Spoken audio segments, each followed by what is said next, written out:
কাছাড় জেলার শিলচরে এক চাঞ্চল্যকর ঘটনার সৃষ্টি হয়েছে, যেখানে একটি ভাইরাল ভিডিওকে কেন্দ্র করে মারধর ও ছিনতাইয়ের অভিযোগ সামনে এসেছে।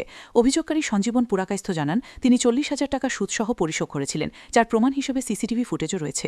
তবুও বন্ধক রাখা চেক ফেরত না পাওয়ায় বিরোধের সৃষ্টি হয়। তার অভিযোগ, 2026 সালের 19 আগস্ট গভীর রাতে তাকে ডেকে নিয়ে লিপি পাল, অনিমেষ পাল সহ কয়েকজন মিলে মারধর করে এবং তার কাছ থেকে 12,300 টাকা ছিনিয়ে নেয়। ঘটনাটির ভিডিও ধারণ করে সামাজিক মাধ্যমে ছড়িয়ে দেওয়া হয়েছে বলেও অভিযোগ।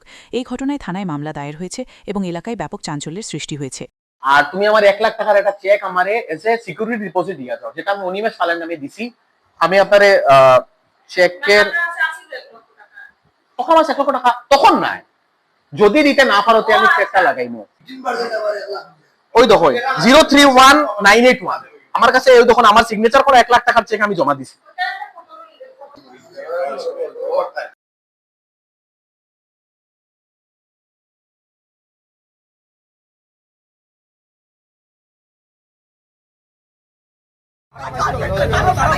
কাছাড় জেলার শিলচরে এক চাঞ্চল্যকর ঘটনার সৃষ্টি হয়েছে, যেখানে একটি ভাইরাল ভিডিওকে কেন্দ্র করে মারধর ও ছিনতাইয়ের অভিযোগ সামনে এসেছে।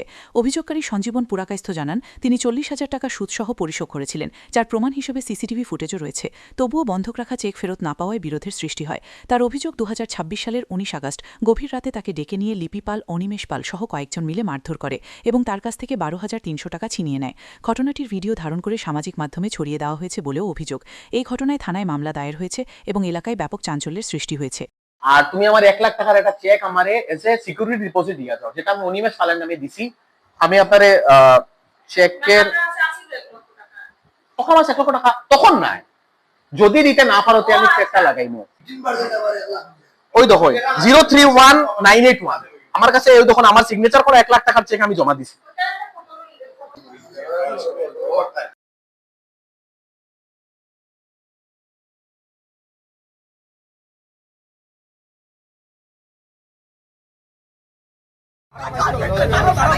কাছাড় জেলার শিলচরে এক চাঞ্চল্যকর ঘটনার সৃষ্টি হয়েছে, যেখানে একটি ভাইরাল ভিডিওকে কেন্দ্র করে মারধর ও ছিনতাইয়ের অভিযোগ সামনে এসেছে।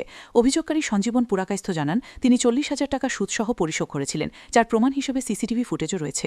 তবুও বন্ধক রাখা চেক ফেরত না পাওয়ায় বিরোধের সৃষ্টি হয়।